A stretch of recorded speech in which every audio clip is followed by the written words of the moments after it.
Bapak Ibu jemaat yang dikasihi Tuhan, kita kembali bertemu untuk belajar firman Tuhan di kesempatan sore hari ini. Namun sebelumnya kita mempersiapkan hati, pikiran kita untuk belajar. Kita berdoa terlebih dahulu. Mari kita berdoa. Terima kasih Bapa di dalam surga untuk segala berkat anugerah-Mu bagi kami, di mana di sore hari ini kembali kami datang untuk mau belajar kebenaran firman-Mu. Tuhan, tolong kami untuk mengerti dan memahami apa yang Tuhan ingin pesankan kepada kami lewat firman-Mu, sehingga dengan kami semakin mengerti firman Tuhan, boleh menolong kami untuk bisa memahami apa yang hendak Engkau ajarkan kepada kami. Terima kasih Bapa di dalam surga untuk segala berkat, kasih dan kemurahan Tuhan bagi kami. Pakai hamba-Mu untuk bisa mengajar apa yang Tuhan inginkan dan ingin sampaikan kepada kami. Terima kasih Bapa di dalam surga. Inilah doa kami. Di dalam Kristus Yesus kami datang menaikkan permohonan kami dan juga jam pembelajaran firman Tuhan di sore hari ini. Amin. Mari Bapak Ibu dan jemaat yang dikasihi Tuhan, kita akan membaca firman Tuhan, yaitu pembelajaran dari kitab 1 Timotius. Hari ini kita akan belajar dari 1 Timotius pasal yang ke-5 ayat yang ke-17 sampai dengan pasal 6 ayat ke-2a. Saya baca kepada kita. Penatua-penatua yang baik, pimpinannya patut dihormati 2 kali lipat, terutama mereka yang dengan jerih payah berkhotbah dan mengajar. Bukankah kitab suci berkata, janganlah engkau memberangus mulut lembu yang sedang mengirit, dan lagi seorang pekerja patut mendapat upahnya.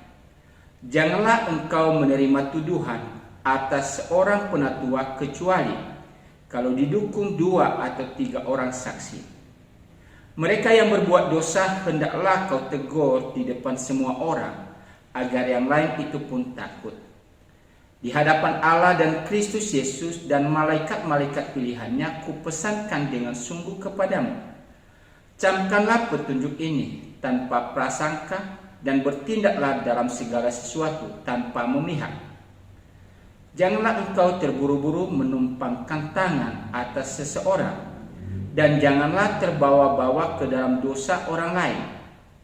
Jagalah kemurnian dirimu.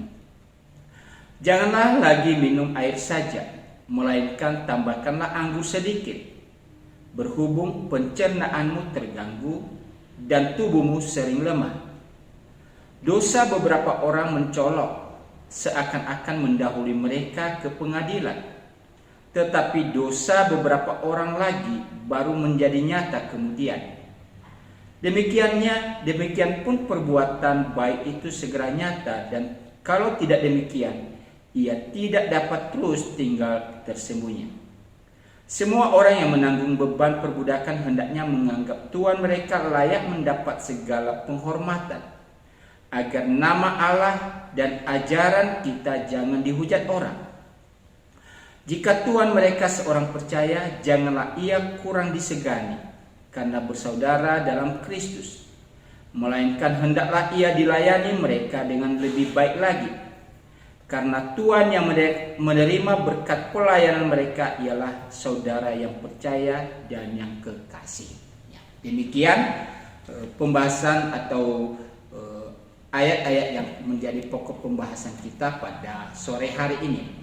Di dalam pembelajaran sebelumnya, Bapak Ibu dan Saudara, kita telah belajar tentang tanggung jawab gereja terhadap umat Tuhan, khususnya bagaimana gereja terpanggil untuk memperhatikan mereka yang tergolong janda. Sekali lagi, di dalam bagian ini atau bagian sebelumnya, bagaimana gereja harus bisa memiliki sikap memperhatikan, mempeduli kepada kelompok-kelompok mereka yang termarginalkan. Kalau pada zaman itu adalah mereka yang disebut dengan janda. Namun sekali lagi, tidak semua yang dikategorikan janda di situ harus diberikan perhatian, karena beberapa aturan-aturan yang memang sudah ditunjukkan oleh Rasul Paulus kepada Timotius. Tentu bagaimana hal itu kalau kita juga melihat kondisi sekarang ini Bapak Ibu dan Saudara, ya, gereja perlu melaksanakan tugas pelayanan diakonia bagi jemaat-jemaat yang membutuhkan pertolongan atau perhatian daripada gereja.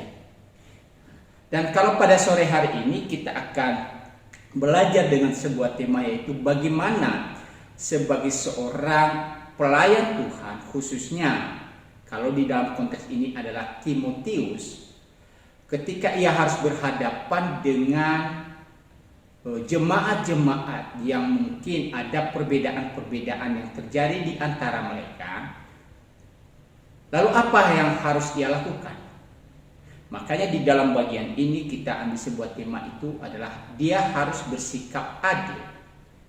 Sebagai seorang hamba Tuhan, pelayan Tuhan, maka ia harus menunjukkan sikap apa yang harus ia lakukan terhadap jemaat-jemaat yang sedang dilayani. Nasihat Paulus kepada Timotius ini, bagaimana Timotius bersikap dalam menangani kondisi-kondisi yang mungkin terjadi di tengah-tengah jemaatnya saat ia melayani bersama para penatua.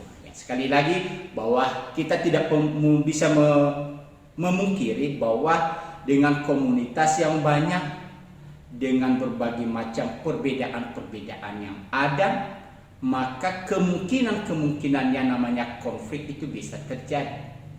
Perbedaan-perbedaan pendapat itu bisa terjadi. Dan kalau perbedaan pendapat itu semakin hari semakin besar, maka itu bisa menjadi sumber konflik dalam gereja. Tentu bagaimana kita harus bersikap untuk hal ini. Bagaimana seorang pelayan Tuhan juga harus bersikap. Bagaimana seorang pemimpin gereja ia harus bertindak di dalam hal ini. Maka inilah nasihat Paulus kepada Timotius, apa yang harus ia lakukan ketika hal-hal itu terjadi. Nah, sekali lagi di dalam ayat 17 dikatakan, penatua-penatua yang baik pimpinannya patut dihormati 2 kali lipat, terutama mereka yang dengan jerih payah berkhotbah dan mengajar. Jadi dalam bagian ini Rasul Paulus mengingatkan kepada Timotius bagaimana ia harus memberikan dan mengajarkan umat Tuhan untuk memberikan penghormatan yang pantas kepada mereka yang disebut penatua. Ya, sekali lagi, siapakah penatua ini telah kita pelajari beberapa waktu yang lalu, di mana mereka adalah yang telah diberikan tanggung jawab untuk melayani di dalam gereja.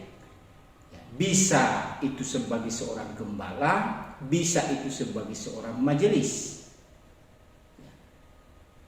Tapi mereka yang telah diberikan tanggung jawab di dalam pengelolaan daripada gereja. Tentu di dalam hal ini apa yang merupakan tanggung jawab mereka?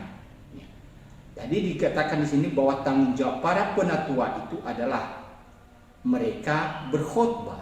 Ya, di dalam berkhotbah itu adalah menyampaikan apa yang merupakan pesan Tuhan. Nah, di dalam khotbah itu mungkin ada namanya pengajaran, pembinaan iman. Bisa juga dalam berkhotbah itu ada yang dinamakan dengan teguran-teguran yang ada. Kemudian mereka mengajar. Mengajar dalam hal ini bukan saja untuk lebih memahami tentang iman, tetapi bagaimana mengaplikasikan apa yang ia percaya itu, apa yang ia imani itu, apa yang dipahaminya dari kitab suci, kemudian mengaplikasikan itu. Nah, ini tanggung jawab yang diberikan kepada para penatua, ya, para hamba Tuhan. Maka di dalam bagian ini dikatakan mereka penatua-penatua itu yang baik di sini pimpinannya patut dihormati 2 kali lipat. Tentu 2 kali lipat yang dimaksudkan di sini Bapak Ibu dan Saudara apa maksudnya? Ya. Memang ada beberapa perbedaan pendapat di sini. Ya, baik itu penghormatan secara jabatan diberikan penghormatan, tetapi juga bicara tentang bagaimana kehidupan, kebutuhan mereka harus terpenuhi sebagai seorang pemimpin di dalam jemaat. Tapi paling tidak kita bisa melihat di sini Bapak Ibu dan Saudara bahwa mereka para penatua ini patut menerima penghormatan yang pantas. Kenapa? Karena tadi dikatakan mereka telah berjerih payah di dalam berkhotbah, berjerih payah di dalam mengajar. Pernah saya sampaikan bahwa berkhotbah itu bukan hal yang mudah. Jadi bagaimana ia harus bisa meneliti kebenaran-kebenaran firman Tuhan dengan baik dan benar, kemudian mengajarkan itu kepada jemaat, menyampaikan itu kepada jemaat, sehingga tidak menyimpang daripada apa yang menjadi tujuan utama daripada penulis Alkitab. Dan ini membutuhkan waktu, membutuhkan tenaga, membutuhkan pemikiran. Lebih-lebih di dalam bagaimana juga bisa mengaplikasikan ayat-ayat itu di dalam kehidupan. Jadi ini adalah sebuah hal nasihat yang dikatakan seorang penatua yang baik itu maka perlu mendapatkan penghormatan lebih daripada yang lainnya. Bahwa pekerjaan hamba Tuhan itu terdiri atas dua hal, yaitu memimpin dengan baik dan berkhotbah serta mengajar. Mereka diberikan tanggung jawab itu. Bagaimana mereka menyampaikan apa yang merupakan pesan-pesan Tuhan di dalam ayat-ayat yang dikupas, diajarkan, diteliti. Maka itulah sebabnya karena jerih payah yang telah dilakukan itu, maka di sini katakan mereka itu perlu diberikan penghormatan 2 kali lipat. Tadi saya katakan 2 kali lipat itu bisa dalam bentuk apa? Penghormatan, ya, karena mereka telah ditunjuk sebagai seorang pelayan Tuhan, tetapi juga di dalam hal-hal yang bicara tentang kebutuhan kehidupan mereka. Kenapa Bapak Ibu dan Saudara? Karena mereka dikatakan di sini adalah orang-orang yang memang hidup dari apa yang mereka kerjakan. Mari kita coba baca di dalam 1 Korintus pasal 9 ayat 14. Demikian pula Tuhan telah menetapkan bahwa mereka yang memberitakan Injil harus hidup dari pemberitaan Injil itu. Jadi di sini kita bisa melihat bagaimana Paulus mengingatkan jemaat yang ada di Korintus, bagaimana mereka bisa memberikan dan mencukupkan kebutuhan-kebutuhan daripada pelayan-pelayan Tuhan. Itu pekerjaan mereka, itu tugas mereka, itu tanggung jawab mereka. Dan di dalam mengemban tugas tanggung jawab itu kan itu adalah sasaran utama mereka. Nah, bagaimana mereka bisa mendapatkan kebutuhan itu? Ya, ini didapatkan daripada apa yang telah disediakan oleh umat Tuhan. Ya. Kalau di dalam dunia sekuler kita bicara tentang seorang yang bekerja, maka ia digaji. Ya. Dengan profesinya apa digaji, dibayar. Tapi kadang-kadang kita di dalam dunia yang sifatnya rohani kita tidak bicara dengan gaji, tetapi ini bicara dengan ya, persembahan kasih. Ya, ini beda-beda tipis sebenarnya. Tapi yang paling kita harus pahami di sini bahwa kebutuhan itu apa yang merupakan kebutuhan mereka perlu dicukupkan bagi mereka. Kenapa di dalam ayat 18 kalau kita kembali di dalam apa yang dikatakan oleh Rasul Paulus di sini kepada Timotius, bukankah kitab suci berkata janganlah engkau memberangus mulut lembu yang sedang mengiring, dan lagi seorang pekerja patut mendapat upahnya. Seorang pekerja patut mendapat upah. Jadi kalau kita bicara tentang kehidupan hamba Tuhan, apakah melayani Tuhan itu adalah sebuah panggilan hidup mereka? Iya.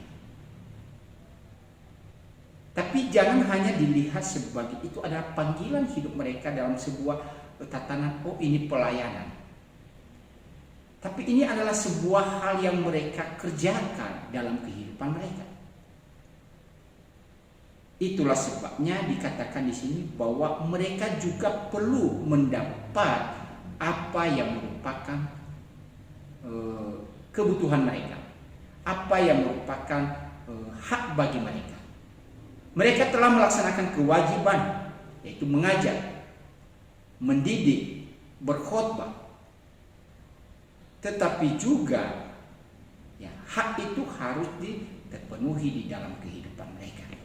Nah, tentu dalam hal ini setiap gereja itu punya ya, aturan-aturan tersendiri, Bapak Ibu dan Saudara.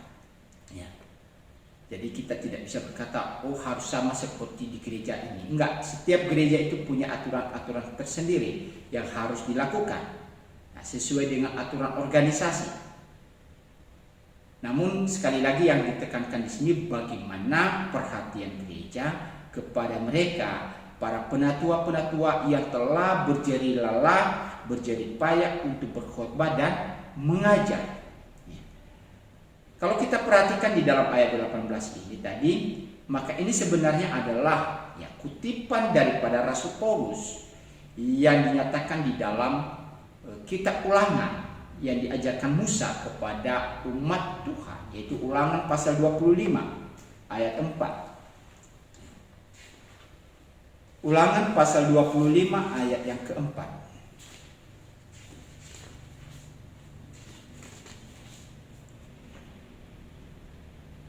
Janganlah engkau memberangus mulut lembu yang sedang mengirik. Mereka bekerja. Ini katakan umpama seekor lembu ini yang bekerja, mengiring, tetapi ia juga perlu makan. Makanya dikatakan di sini, janganlah engkau memberangus mulut lembu yang sedang mengiring. Di dalam Matius 10 ayat yang ke-10. Matius 10 ayat yang ke-10. Ketika Tuhan Yesus mengutus ke-12 murid-muridnya untuk pergi pelayanan, maka diingatkan di sini, janganlah kamu membawa bekal dalam perjalanan. Janganlah kamu membawa baju 2 helai, kasut atau tongkat, sebab seorang pekerja patut mendapat upahnya. Jadi kalau kita perhatikan di sini, Tuhan Yesus sendiri juga memberikan satu penekanan di sini, bahwa seorang yang bekerja maka perlu diberikan apa yang merupakan hak.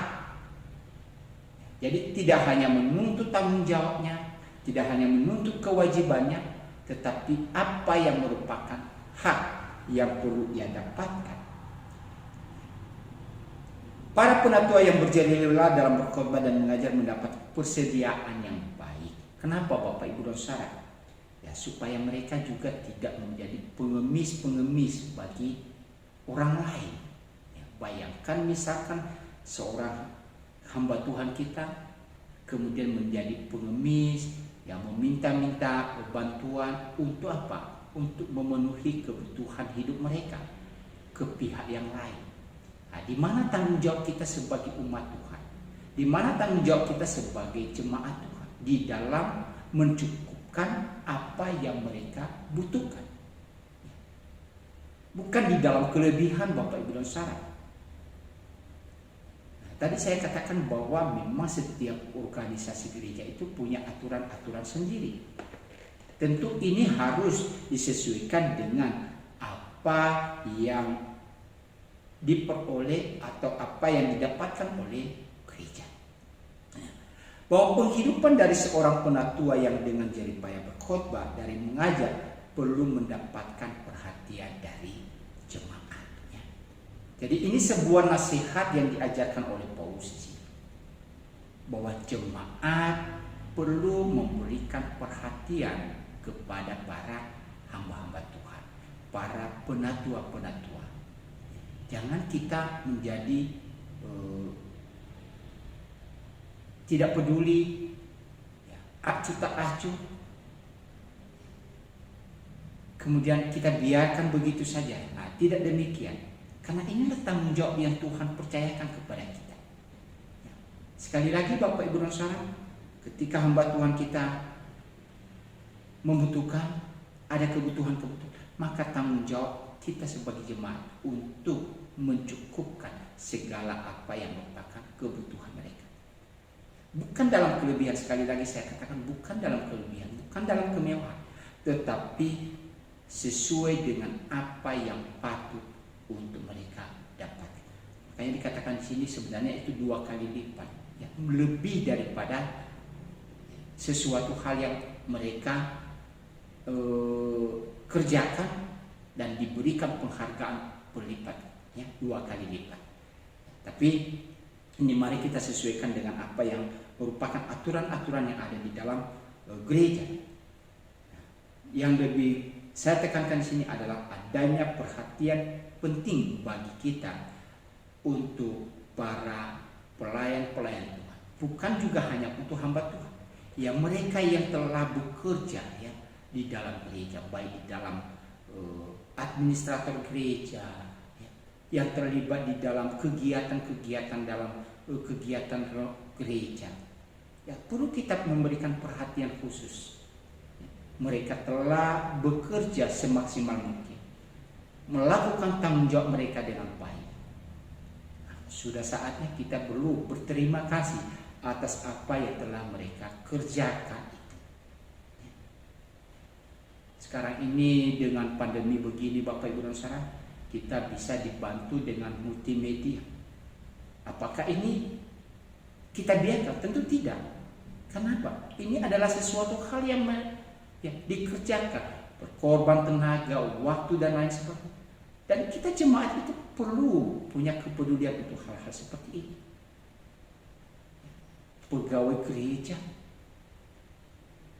mereka juga perlu mendapatkan dukungan daripada umat Tuhan. Jadi kita tidak boleh berdiam diri, menutup diri untuk hal-hal seperti ini. Perlu kita bisa memiliki rasa kepedulian, ya, karena di dalam ayat-ayat sebelumnya gereja memperhatikan para janda-janda yang membutuhkan pertolongan.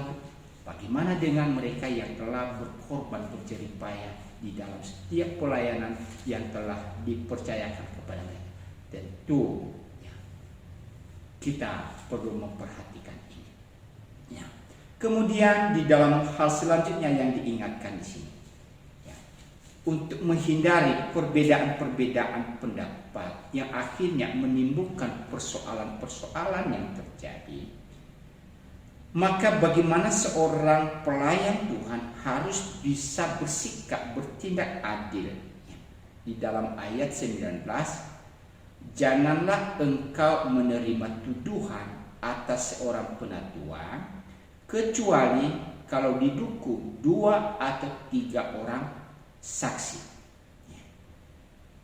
Jadi di sini Rasul Paulus mengingatkan bagaimana ia sebagai seorang pelayan Tuhan harus mengelola situasi konflik yang ada yang akan menimbulkan persoalan. Misalkan ada penatua, kalau dikatakan di sini ada penatua yang dituduh atau digosipkan atau dikata-katai dengan sesuatu hal atau tuduhan-tuduhan. Tentu ini harus perlu diperhatikan. Tapi persoalannya di sini katakan bahwa janganlah engkau menerima tuduhan atas seorang penatua, kecuali kalau didukung 2 atau 3 orang saksi. Kenapa perlu saksi Bapak Ibu dan Saudara?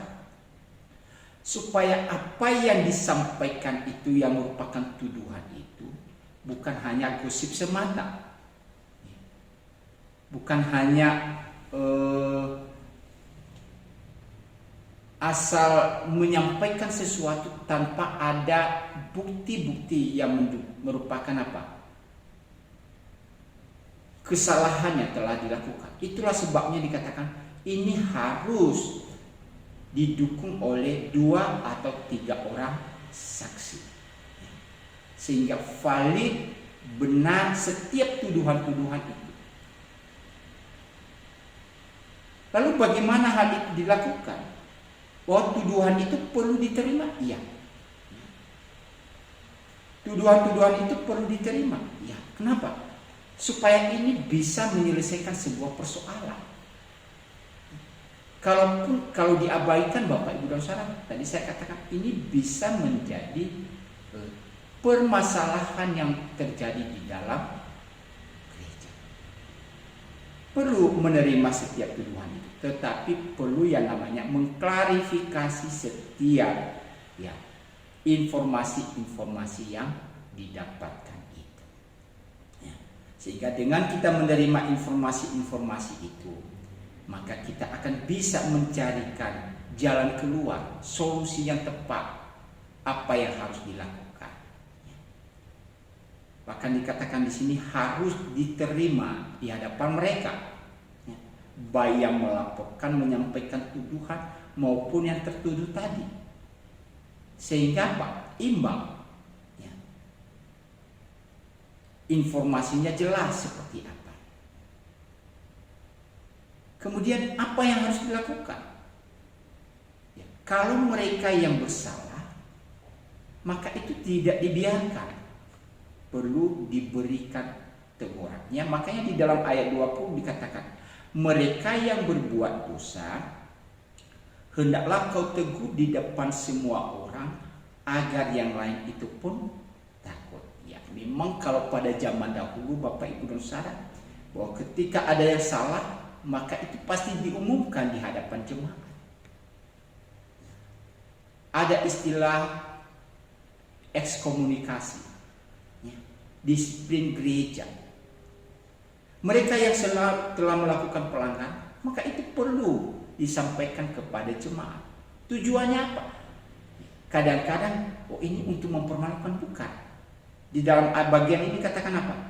Untuk menjadi peringatan bagi orang yang lain juga, agar tidak melakukan hal yang sama. Tapi sekali lagi, tidak semua kemudian kita dapat informasi lalu kita sampaikan. Kita juga harus ingat pesan Tuhan Yesus. Ketika ada persoalan-persoalan yang terjadi, maka itu harus diklarifikasi. Pertama itu 4 mata. Kemudian panggil saksi-saksi yang lain. Setelah itu, kalau masalah itu sudah tidak bisa diselesaikan dengan ada saksi-saksi, kemudian telah dicari jalan keluar tapi tidak terselesaikan, barulah ada tindakan yang lebih lagi yang dikatakan tadi apa? Di hadapan, ditegur di hadapan semua orang. Tentu Bapak Ibu dan Saudara, ini tidak mudah.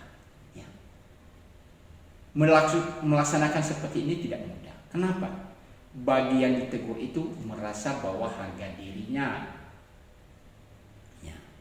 terinjak-injak oleh karena persoalan yang sedang terjadi. Dan bagi yang menegur juga itu sesuatu hal yang menjadi dilematis Bapak Ibu.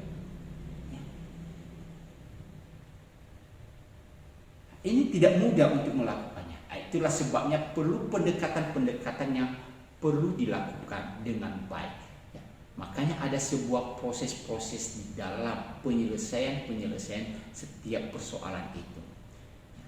Untuk mencari solusi, untuk mencari jalan tengah. Tentu sekali lagi, kalau ada yang keliru, lalu ada yang salah, perlu ditegur, dinasihati. Bagi mereka yang telah melakukan pelanggaran, maka perlu ada teguran-teguran yang perlu diberikan. Kemudian di dalam ayat yang ke-21, di hadapan Allah dan Kristus Yesus dan malaikat-malaikat pilihannya kupesankan dengan sungguh kepadamu, camkanlah petunjuk ini tanpa prasangka dan bertindaklah dalam segala sesuatu tanpa memihak. Nah, ini hal yang perlu dipegang teguh oleh seorang pelayan Tuhan ketika ia mau menangani sebuah persoalan. Maka sikap objektivitas harus ada. Ia tidak boleh bersikap subjektif. Ia tidak boleh bersikap memihak. Ia harus berada di dalam posisi yang netral. Seorang hamba Tuhan, penatua, maka ia harus bisa memposisikan dirinya sebagai pihak yang netral. Tidak boleh memihak kepada si A, tidak boleh memihak kepada B. Ya, kalau tadi bicara kepada penatua, maka Timotius tidak boleh memihak kepada penatua. Oleh karena rekan sepelayanan, maka ia harus memihak kepada rekan sepelayanan ini, tidak, atau memihak kepada mereka yang melakukan tuduhan-tuduhan itu, tidak.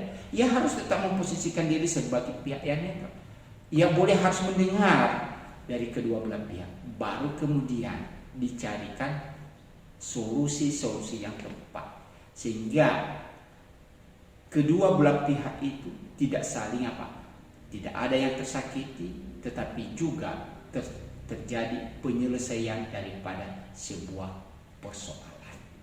Makanya dikatakan di sini bahwa ia harus bertindak tanpa sebuah prasangka. Tidak boleh ada dulu dugaan-dugaan. Ia harus bertindak tanpa memihak. Jadi semua ia harus dapatkan informasi dengan baik, dengan jelas, lalu kemudian dicari jalan keluar yang terbaik. Sebagai pemimpin harus bertindak dalam segala sesuatu tanpa prasangka dan tanpa memihak. Kalau ada dosa, ya tetap diingatkan bahwa itu salah. Kalau ada perbuatan yang keliru, ya itu harus ditegur. Tidak boleh ada sikap kompromi juga terhadap yang namanya dosa.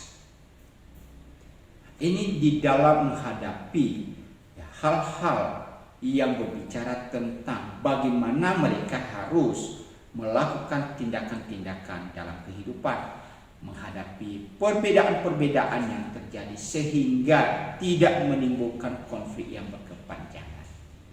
Di dalam ayat 22, janganlah engkau terburu-buru menumpangkan tangan atas seorang, dan janganlah terbawa-bawa ke dalam dosa orang lain. Jagalah kemurnian dirimu. Ini tanggung jawab sebagai seorang gembala di dalam mengangkat atau menabiskan seorang pelayan Tuhan yang lainnya. Itulah sebabnya di dalam pembelajaran sebelumnya Bapak Ibu Saudara ada penelitian-penelitian yang harus dilakukan di dalam mengangkat seorang penatua. Maka itu perlu diteliti dengan baik. Seperti apa kehidupan, seperti apa karakternya, bagaimana dia di dalam kehidupan keluarga, bagaimana dalam pola hidupnya sehari-hari. Demikian juga di dalam mengangkat seorang yang namanya diaken. Itu juga harus ada penelitian-penelitian yang harus dilakukan. Demikian juga di dalam mengangkat seorang hamba Tuhan. Ini penting sekali di dalam sebuah organisasi gereja. Bagaimana menabiskan seseorang untuk menjadi hamba Tuhan, maka itu harus ada pertimbangan-pertimbangan. Tidak boleh terlalu gegabah, tidak boleh terlalu terburu-buru. Oleh karena kebutuhan ini maka kita lalu mengadakan apa? Penabisannya. Tidak demikian. Yang perlu meneliti. Kenapa? Kemudian bagi mereka juga yang mau diangkat menjadi seorang hamba Tuhan, ia perlu sabar di dalam proses-proses yang Tuhan lakukan dalam hidupnya. Perlu diadakan pengujian dan juga kemampuan serta syarat-syarat yang mereka harus penuhi. Jadi sekali lagi kalau kita membaca di dalam 1 Timotius pasal 3, di situ ada syarat bagi para penilik jemaat atau para penatua itu. Syarat bagi diaken itu seperti apa? Dan itu harus terpenuhi. Nah, tentu Bapak Ibu dan Saudara, untuk mencari mereka yang sempurna tentu tidak ada. Nah, itulah sebabnya di dalam bagian-bagian ini Paulus ingatkan untuk bisa saling melengkapi satu dengan yang lain. Kenapa hal itu harus dilakukan? Karena ia ingat kita harus menjaga kemurnian daripada diri kita. Agar apa? Kita tidak menjadi celah bagi orang lain. Tidak menjadi hujatan bagi orang lain. Dia harus menjaga kemudian dirinya sebagai seorang hamba Tuhan, sebagai seorang pelayan Tuhan, sehingga ia tetap memposisikan dirinya sebagai seorang yang bisa menjadi panutan teladan di dalam segala hal. Jadi hal-hal inilah yang harus dilakukan. Bagaimana ia harus bertindak di dalam menghadapi berbagai peristiwa-peristiwa yang ada di dalam jemaat, di dalam pelayanan-pelayanan yang harus dilakukan. Nasihat Paulus selanjutnya yaitu disampaikan kepada Timotius adalah sikap terhadap jemaat yang mereka berasal dari kelompok yang dikatakan budak, yaitu di ayat pasal 6 ayat 1 sampai dengan 2a. Semua orang yang menanggung beban perbudakan hendaknya menganggap tuan mereka layak mendapat segala penghormatan, agar nama Allah dan ajaran kita jangan dihujat orang. Jadi ini juga nasihatnya kepada jemaat-jemaat yang dulu dilayani oleh Timotius. Mereka memiliki latar belakang sebagai seorang budak, dan kalau mereka seorang budak maka mereka juga harus hidup menghargai para tuan mereka dengan baik. Bahkan sebaliknya juga dinasihati, tuan-tuan mereka juga harus memperlakukan para budak mereka itu dengan manusiawi, tidak bersikap semena-mena. Hidup sebagai seorang budak pun dapat dijalani secara Kristen sehingga membawa kemuliaan bagi nama Allah. Bagaimanapun posisi mereka, secara sosial mereka begitu rendah, tetapi mereka bisa bertindak yang baik sehingga apa? Dalam tindakan-tindakan mereka itu selalu memuliakan nama Tuhan. Demikian para pemilik budaya yang juga seorang Kristen. Dia harus mementingkan sikap persaudaraan yang saling mengasihi dalam Kristus tanpa membedakan latar belakang masing-masing. Jadi dia harus bisa bersikap netral di dalam hal-hal seperti ini. Itulah sebabnya Bapak Ibu dan Saudara, bahwa seorang hamba Tuhan yang perlu memiliki hikmat dalam menangani setiap pelanggaran-pelanggaran yang ada. Setiap persoalan-persoalan yang ada di dalam kehidupan jemaat, di dalam pelayanan-pelayanan yang terjadi. Yang pertama tadi dikatakan bahwa setiap dosa itu perlu ditegur. Jadi tidak dibiarkan kalau ada dosa itu terjadi. Bahwa orang-orang berdosa harus ditangani secara berbeda-beda. Jadi ini tidak boleh disamaratakan semua. Karena mungkin dari tingkat sosialnya, tingkat pemahamannya, dari sisi kebudayaannya, dari sisi banyak hal. Jadi untuk menangani setiap orang dengan persoalan yang ada, dengan perbuatan-perbuatan yang ada, maka itu harus apa? Berbeda satu dengan yang lain. Jadi kita tidak bisa menyamaratakan. Ketika kita menangani si A misalkan dengan perbuatannya yang salah, lalu kita terapkan kepada si B, padahal perbuatan dosanya berbeda, karakter mereka berbeda, cara menyikapi sesuatu juga berbeda. Nah, ini perlu difahami satu persatu. Itulah sebabnya Bapak Ibu dan Saudara, di dalam tugas pelayanan penggembalaan itu nggak mudah, karena seorang hamba Tuhan harus mengenal karakter setiap umatnya itu seperti apa. Dia harus mengenal setiap jemaatnya itu seperti apa. masing-masing pribadi itu seperti apa. Dan bagaimana hal itu bisa terjadi? Ya kembali kepada bagaimana sebuah relasi itu bisa terbangun dengan baik. Jadi ketika menghadapi orang si A misalkan, jangan terapkan hal yang sama kepada si B. Kenapa? Memiliki karakter yang berbeda. Ya, orang-orang berdosa harus ditangani secara berbeda-beda. Kenapa? Dikatakan di sini di dalam ayat 24 sampai 25. Dosa beberapa orang mencolok seakan-akan mendahului mereka ke pengadilan, tetapi dosa beberapa orang lagi baru menjadi nyata kemudian. Ya. Jadi ada orang yang melakukan pelanggaran dengan nyata-nyata. Nah, kalau mereka melakukan pelanggaran dengan nyata-nyata, maka teguran itu perlu nyata juga. Tapi bagaimana mereka yang secara diam-diam melakukan itu tadi yang dikatakan perlu meneliti. Kenapa? Apa yang menjadi titik persoalannya? Apa yang menjadi pokok masalahnya?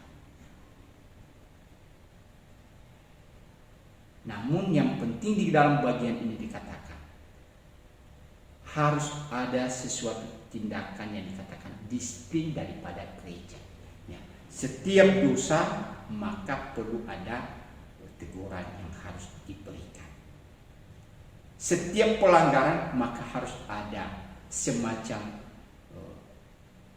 pendisiplinan. Tentu tadi saya katakan bahwa di dalam bagian ini perlu sikap berhati-hati bagaimana kita di dalam menangani hal-hal yang sedemikian rupa. Jadi ini tidak mudah Bapak Ibu dan Saudara. Itulah sebabnya di dalam bagian ini Rasul Paulus ingatkan kepada Timotius untuk selalu berusaha dengan sedemikian rupa di dalam sikap hidupnya, di dalam tindakannya, sehingga ia tidak salah di dalam memutuskan atau menilai sesuatu. Dan bukan hanya itu, Paulus juga ingatkan kepada Timotius karena ia begitu memiliki tanggung jawab yang besar baik untuk mereka sebagai rekan-rekan pelayanan mereka, yaitu para penatua tadi, baik mereka yang melakukan pelanggaran-pelanggaran yang terjadi, mereka yang juga hidup sebagai seorang budak atau juga seorang tua daripada budak itu. Nah, kadang-kadang karena konsentrasinya itu banyak diberikan kepada pihak yang lain, sehingga kadang-kadang ia tidak bisa memperhatikan dirinya sendiri, Bapak Ibu. Waktunya, tenaganya sudah terfokus, sudah tercurah, sudah tergerus kepada pihak lain. Tapi kadang-kadang ia abaikan tentang dirinya sendiri. Kadang-kadang menjadi seorang pelayan Tuhan, bisa menangani jemaat, bisa melayani banyak jemaat, kadang-kadang terabaikan di dalam keluarga. Tentu itu menjadi sesuatu persoalan Bapak Ibu dan Saudara. Ia bisa melayani banyak jemaat, menyelesaikan masalah banyak jemaat. Tetapi bagaimana di dalam kehidupan keluarga? Bagaimana di dalam kehidupan dirinya sendiri? Itulah sebabnya juga Paulus mengingatkan kepada Timotius bahwa bukan saja dia harus peduli kepada orang lain, tetapi ia juga harus peduli terhadap dirinya sendiri. Ya, bukan berarti ego di sini Bapak Ibu, tidak. Tapi supaya ia bisa melakukan tugas pelayanannya dengan baik. Makanya ketika kita dapatkan di dalam ayat 23, janganlah lagi minum air saja, melainkan tambahkanlah anggur sedikit, berhubung pencernaanmu terganggu dan tubuhmu sering lemah. Ternyata di dalam kehidupan seorang Timotius ini, persoalan kesehatan itu menjadi masalah bagi dia. Itulah sebabnya Paulus ingatkan Timotius juga perlu menjaga kesehatannya dengan baik. Ia perlu menjaga pekerjaan pelayanannya dengan hati-hati. agar tidak menjadi celaan bagi orang lain.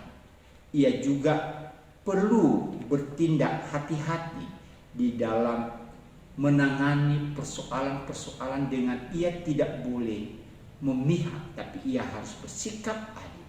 Tapi juga di dalam kehidupannya secara pribadi ia perlu memperhatikan dengan seksama.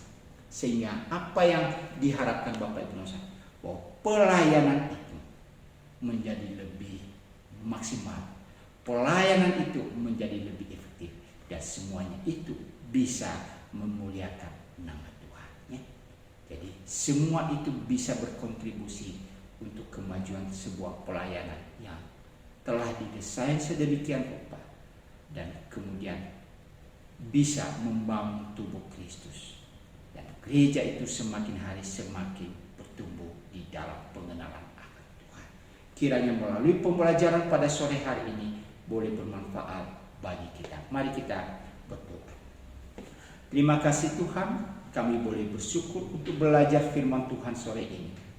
Apa yang telah kami pelajari, biarlah kami boleh terapkan itu di dalam kehidupan kami. Kami boleh menjadi jemaat yang punya kasih, yang memperhatikan siapapun yang telah Tuhan percayakan di dalam tugas pelayanan, dan juga kami sebagai hamba-Mu, kami bisa menjalankan tugas tanggung jawab kami dengan sebaik-baiknya, dengan senantiasa bersikap baik dan benar seperti apa yang Tuhan inginkan. Terima kasih Bapa di surga. Inilah doa kami, di dalam nama-Mu kami berdoa. Amin. Terima kasih Bapak Ibu jemaat yang dikasihi Tuhan. Tuhan memberkati kita semua. Sampai bertemu di